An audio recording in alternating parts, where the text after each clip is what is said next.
Hi, friends. Chris Kelly here.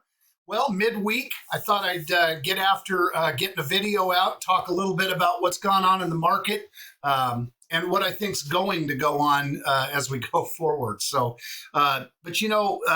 Before I do, I just wanted to thank everybody that showed up last weekend. We had a heck of a good event. We had over 200 people on a Saturday morning in Sandy to enjoy some donuts and coffee and juice and some good movies. So it was a lot of fun.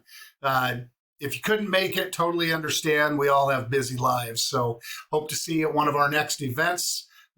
We do this just as a way for me and for my team to just say thanks for the relationship and for the opportunity to be here to help you and your friends and family. So we appreciate it, and we'll continue to appreciate it by continuing to do these kind of fun things. So anyway, that said, let's jump over and look at the market.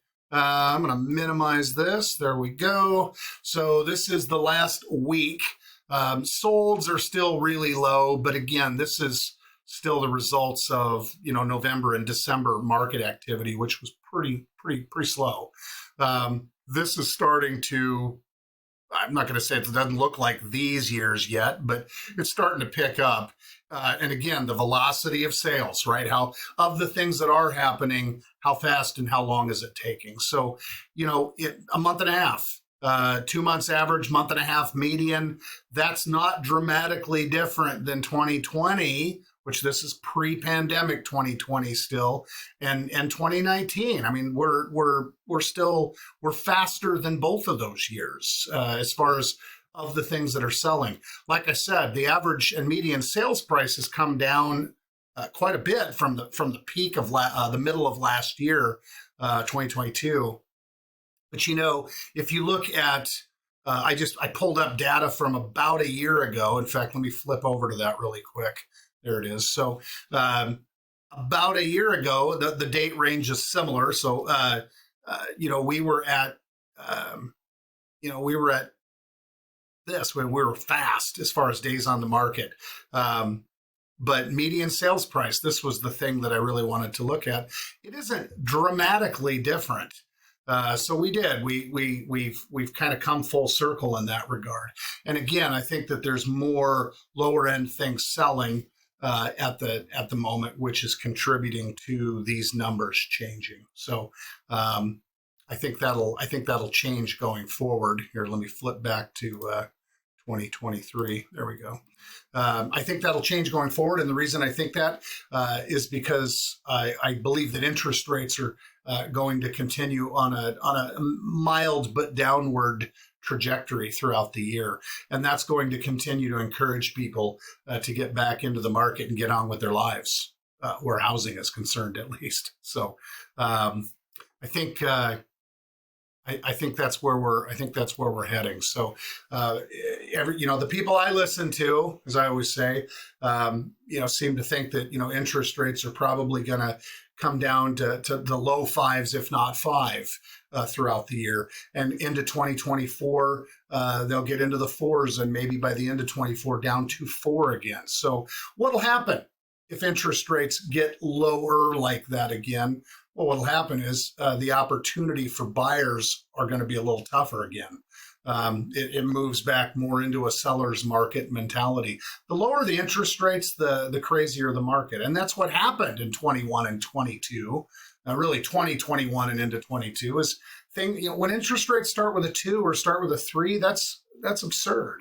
And it leads to absurdity in the marketplace. I mean, appreciation that was vertical and people writing nonsensical, way over list price offers. I mean, that was an immediate conversation that we would have with buyers. Well, how far over list are we going to have to be?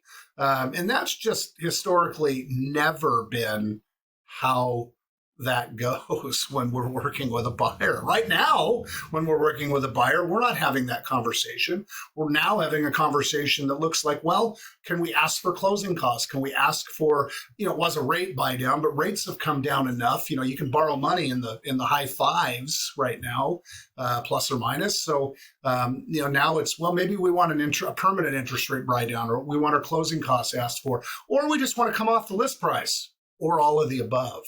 So I think that those opportunities will erode as interest rates go down. So what does that translate to? Well, it's a good time to be looking at being a buyer. I mean, if you're considering, hey, it's time for me to move, or it's time for my family to move, whatever your circumstances are that lead to that. Well, that on the buy side, that's going to bode quite well for you.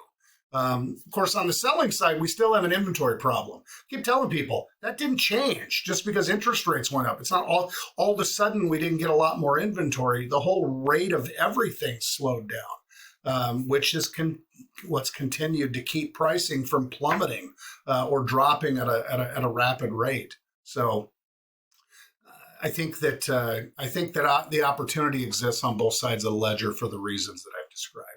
I did read a little article about mortgage interest rates and where they're going, and I'll of course include that for those that are inclined to want to get into the weeds and study the details a little bit about that. But I'll include that here in my post and in the email that we send out. So anyway, I'm going to keep it at that for today. I hope you and yours are doing well. I hope 2023 is treating everybody well so far. We're very grateful to have started as busy as we are. That's one comment I will make is one thing I've noticed from all walks of people that I talk to. Almost none of them are saying, gosh, we're just really slow. The lending industry really felt it because refinances literally evaporated. But I've talked to people in construction and people in vending and just all kinds of business folks. And all of them seem, I wouldn't say bullish, but they're definitely not bearish about their prospects for 2023. So a lot of different unsolicited comments, and maybe I'm just tuned into that right now, but it's definitely one thing I've noticed. So, and I feel the same way. I think 2023 is going to be a great opportunity. So, and you know what, we're looking to add to our team. I know I've made mention to that before, but if you know somebody that is a great agent who might want to join, just the right kind of culture and have the right kind of support, we'd love to chat with them. So we'd like to add a couple of folks to Kelly Marketing Group this year. So if you know somebody, reach out and let one of us know, or let me know. So, all right, as I always say, till the next time.